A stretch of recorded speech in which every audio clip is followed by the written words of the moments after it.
These are the richest American gangsters that surpass Elon Musk. Hidden behind smoke-filled backrooms and underground empires, there were figures who quietly amassed fortunes that challenge even Musk's billions.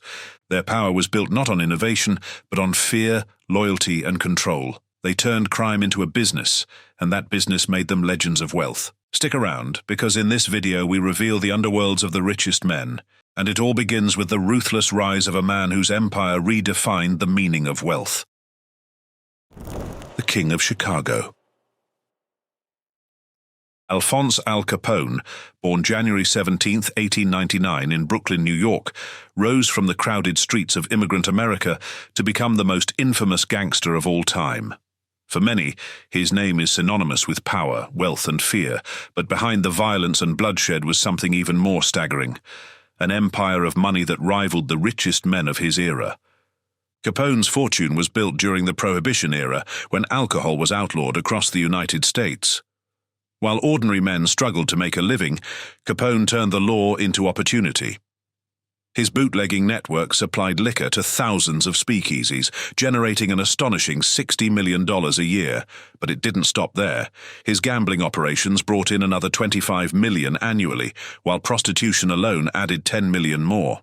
In total, Capone's empire was worth more than $100 million every year, a staggering figure that, when adjusted for inflation, equals nearly $1.5 billion today. And Capone made sure everyone knew he was living like a king.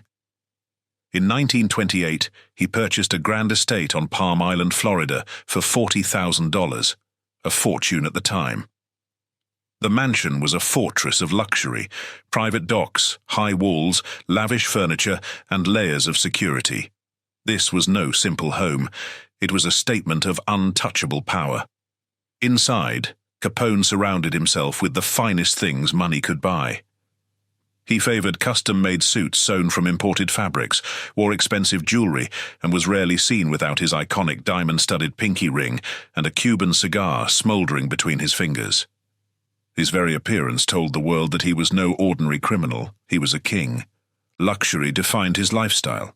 He traveled in private rail cars fitted with plush interiors and personal staff, and he rode through Chicago in bulletproof Cadillacs with secret compartments for weapons. His jewelry collection rivaled that of royalty: solid gold watches, diamond-encrusted accessories, and priceless heirlooms. Capone's image was larger than life, and he embraced it fully. But beyond material wealth, Capone also built his reputation on spectacle. He threw wild parties in Chicago's finest nightclubs, where champagne flowed endlessly, jazz bands played late into the night, and his inner circle dined on gourmet meals.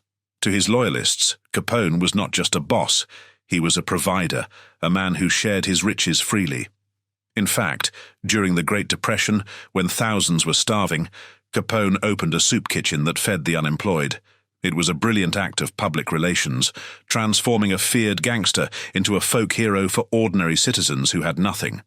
Yet beneath the glittering surface, cracks were forming. Capone operated almost entirely in cash, a strategy meant to protect his fortune from the authorities.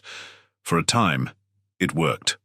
The police could never tie him directly to murder or extortion, but in 1931 the law finally caught up with him, not for the blood he spilled or the empires he built, but for unpaid taxes. Convicted of tax evasion, Capone was sentenced to 11 years in prison. It was a shocking downfall for a man who once ruled Chicago and amassed billions in today's dollars. Al Capone's name still echoes through history as a symbol of crime, wealth, and power. He lived like a king, and he fell like one too. The ruthless empire of a flamboyant crime king was only the beginning. Soon came a shrewd and silent figure, hiding a billion-dollar empire in plain sight. The quiet boss. He didn't roar through the streets like Capone, nor did he crave the limelight. Instead, he moved in silence, cigar smoke curling in the shadows, his fedora tilted low, and his voice carrying the weight of an empire. This was Anthony "Fat Tony" Salerno, a man whose name might not echo in Hollywood movies as loudly as others, but whose fortune rivaled kings. Born on August 15, 1911, in East Harlem, New York, Salerno climbed the ranks of the Genovese crime family until he stood at its peak. From the outside, he appeared to be just another old-school mobster, but beneath the surface, he controlled a machine that pumped out an estimated $600 million through loan sharking, gambling, and real estate scams. That staggering figure didn't just make him rich, it made him one of the wealthiest criminals in American history. But money wasn't just numbers on paper for Salerno, it was comfort, power, and a kind of royalty. He spread his fortune across properties that could rival the estates of America's most elite. A sprawling 100-acre horse farm in Rhinebeck, New York, a glamorous Miami Beach home where the sun hit polished marble floors, and a sleek apartment tucked into Manhattan's upscale Gramercy Park. Every space was filled with high-end furniture, rare art, and guarded by layers of security that made him untouchable. Yet his true throne wasn't in those luxurious estates, it was inside the Palmer Boys Social Club in East Harlem. From this modest building, hidden in plain sight, Salerno pulled the strings of an empire.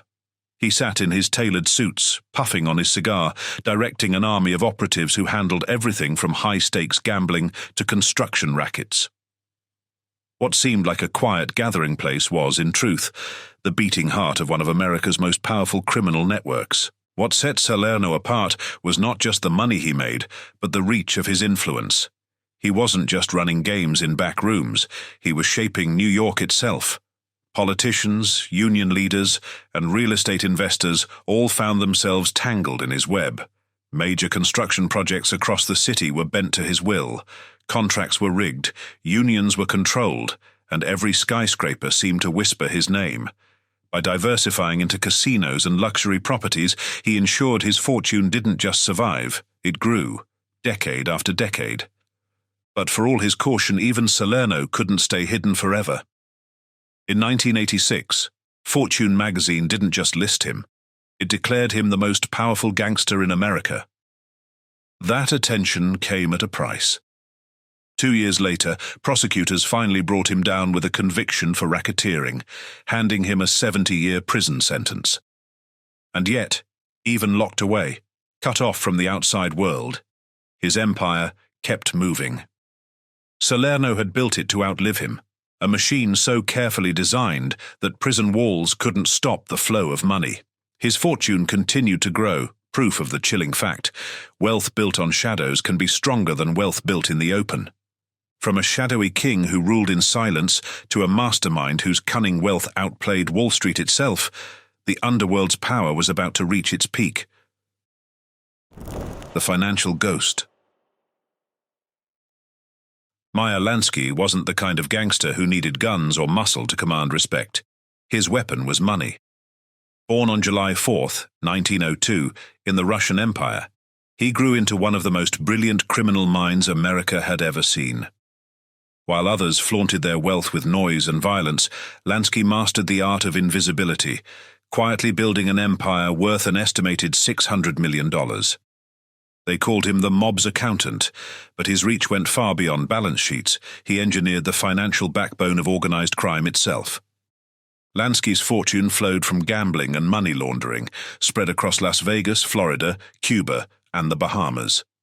In Havana, he lived like royalty, enjoying penthouse suites at the legendary Hotel Nacional, where fine dining, private performances, and high-stakes gambling were part of his daily routine. His Miami Beach mansion, with sweeping ocean views and state-of-the-art security, was just one of several luxury properties he called home. From New York apartments to Bahamian estates, every residence was filled with priceless artwork, fine furniture, and all the trappings of quiet power. But what set Lansky apart was his discipline. Unlike Capone's wild extravagance or Salerno's cigar-smoking bravado, Lansky lived with controlled precision. He was always immaculately dressed in tailored suits and polished shoes, carrying himself not like a gangster, but like a banker. And in many ways, that's exactly what he was, the banker of the mob. He had silent stakes in iconic Las Vegas casinos like the Flamingo and the Sands, where money poured in nightly, washed clean, and fed back into his ever-growing fortune. His genius wasn't just in making money, it was in hiding it. Offshore accounts in Switzerland, coded investments in the Caribbean, and layers of financial trickery made it nearly impossible for authorities to pin down his real wealth. Even when he passed away in 1983, his official account showed less than $35,000, a laughable sum for a man many believed had secret millions, if not billions, still working for him in the shadows. From the architect of crime's financial system to a ruthless titan whose fortune and ferocity would eclipse them all, the climb to the underworld's peak was far from over. The godfather of the Cuban mob. By the 1970s, while traditional mob families tightened their grip on New York, another empire was quietly taking shape. It didn't wear the face of Italian mafia dons or Jewish accountants. It came from Havana, carried across the sea by a man who would become known as El Padrino. His name was José Miguel Batlle Sr., and his rise was built on a game that seemed simple, but made him millions: the illegal lottery called bolita. Bolita was more than gambling. It was a cultural phenomenon among Cuban, Puerto Rican, and Italian communities, and Batlle controlled it like no one else. His network stretched across New York, New Jersey, and Florida, pulling in up to $45 million a year. By the mid-1980s, that money had grown into an empire. He owned flashy cars, threw lavish parties, and poured his fortune into businesses both in the US and overseas. His $1.5 million ranch, El Zapotal, in Homestead, Florida, became the crown jewel of his wealth, a sprawling estate that symbolized just how far he had come. By 1987, Battle's net worth was estimated at a staggering $175 million, making him one of the richest men in Dade County. But behind the legitimate investments and real estate portfolios was a darker truth. Most of Battle's wealth came from crime. Violence was never far from his world. In 1977, he was convicted and sentenced to 30 years for his role in the killing of Ernestico Torres, a hitman tied to his organization. Though the conviction was overturned on appeal, the stain of blood never left his empire. Battle simply adapted, moving operations abroad. In the early 1990s, he fled to Lima, Peru, opening a casino in the Hotel Crillon, where his money and influence continued to flow like a river. Eventually, he returned to his Florida ranch, resuming his role as the quiet king of a billion-dollar syndicate. But even the most careful leaders cannot outrun time.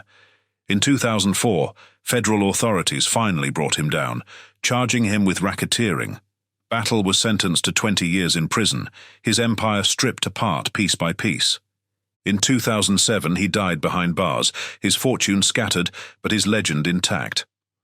José Miguel Batlle Sr. wasn't just another gangster. He was the architect of a Cuban-American empire that proved crime could outgrow the streets and become something much larger, a shadow economy that rivaled Wall Street itself. They weren't just gangsters, they were billionaires in the shadows, building empires so vast they didn't just rival America's wealthiest, they surpassed them. These were the richest American gangsters, and for a time they stood above even the giants of today.